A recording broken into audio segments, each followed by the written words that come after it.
I married under my grandfather's urging through an arranged meeting. Although my wife and I don't share many memories together, we have a child, and we're gradually getting to know each other better. After finishing my work at the company, I eagerly rush home, not just to see my child, who closely resembles me, but there's another person I look forward to seeing, me mother-in-law, who often visits our home. It's a bit embarrassing, but I'll confess the secret story we share. It may sound unusual, but I married my wife after meeting her approximately 10 times. You might be surprised that arranged marriages still happen these days.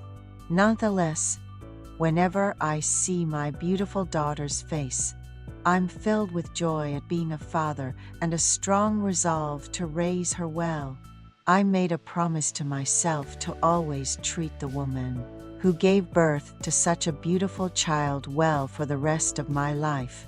I'm the only son in 4 generations. My father had only sisters, and the same goes for my grandfather. In times when daughters are often preferred, our family was different. Like other families, we longed for a son. My grandfather is economically affluent. He owns 2 studio apartment buildings in a prime location next to the subway station, along with a significant amount of real estate and cash. Though wealthy, my grandfather is also in good health, living his later years without any hardships. My father, like his sisters, takes very good care of my grandfather. It's clear from the loving care they all show that my grandfather not only enjoys economic prosperity, but also deep familial love. There's hardly a day when my father or aunts don't gather at my grandmother's house to share a meal and go on outings to the suburbs. My uncles be married are all kind-hearted, and the atmosphere in our family is extremely peaceful. This tranquility stems from my grandfather having provided all his children with enough wealth to live comfortably. My grandfather, holding strong economic values, collects living expenses from his children, despite giving them abundant wealth. As the eldest grandchild in this family, I was hammered with the idea of marrying in my 20s. Fresh out of college and a new employee, I wondered what capacity I had to marry when my grandfather said, "I have arranged everything for you, not to worry about making a living, just meet the person the adults introduce you to." Following this, I met my current wife, who was introduced by a distant relative. She was my age and working as an intern at a large corporation. She was the bright and cheerful only daughter of a relatively wealthy family, and her kind-hearted nature was apparent from the start. About a month into our relationship, we met each other's parents. The atmosphere at my mother-in-law's house was very different from that of my own family, which took me by surprise at the time. My mother-in-law mentioned she was 50. However, she actually looked in her early 40s, slim and beautiful. She resembled my wife's older sister with a youthful spirit. It was immediately apparent she had a gentle soul. We decided to make our home in a spacious apartment in a prime location, a gift from my grandfather. He promised to buy a safe car if we had a child, and reassured us not to worry about educational expenses. My dad was financially comfortable, but my grandfather was on a whole different level. On the day we met him, we received an unexpected amount of money, enough to cover someone's expenses for a month.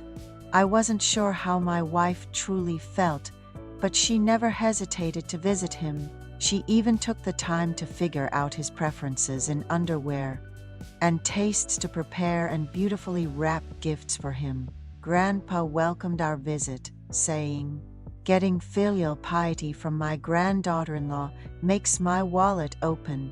My mother-in-law, who still carries a youthful charm, became a widow when my wife was in high school, after my father-in-law passed away in a car accident, following months in the hospital. They were the envy of everyone, a perfectly happy couple, and it took years for her to overcome the grief of suddenly losing her spouse. My wife has a brother who lives nearby and visits every week with his kid. The visits are more frequent as my mother-in-law feels quite lonely, and this helps keep her mind off things. I am content with my marriage. Yet, one day, my wife expressed a wish to spend a day out with her friends, just to enjoy herself. I understood her desire, knowing how stressful being married at a young age, along with pregnancy and childbirth, could be. I've had moments of longing to spend the night out with friends myself. My wife planned to stay at a downtown hotel for a staycation with her friends on a Friday evening, suggesting we leave our child with my mother-in-law. My mother-in-law worried about the baby being stranger and suggested waiting until the child was older. I proposed, couldn't you stay at our place for the night? It would do her some good to unwind. Due to my work schedule, I wasn't accustomed to putting our daughter to sleep by myself, and the thought without my wife felt daunting. So, I asked my mother-in-law to come over, and she arrived on Friday evening. Our daughter, now a toddler, would cry whenever a stranger approached, despite frequent visits to my mother-in-law's house. Yet, she always showed the most affection towards us, her parents. I gifted my wife some spending money as she excitedly prepared to hang out with her friends, telling her to distress and come back in a great mood.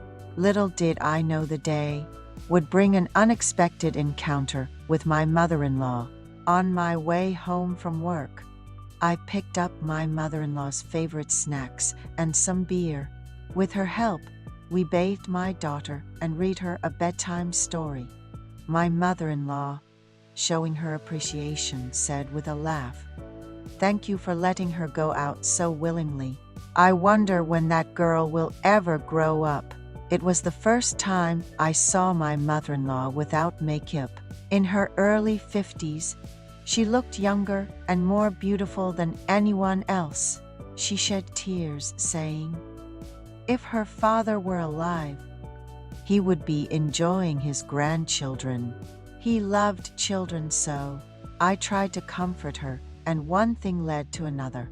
Embarrassed yet not wanting to leave my side, she stayed with me through the night. In the morning, as she prepared a simple breakfast, she smiled at me and said, "Let's keep what happened last night between us. It's like a gift from our thoughtless daughter, one I won't forget." That day, I learned that love knows no age.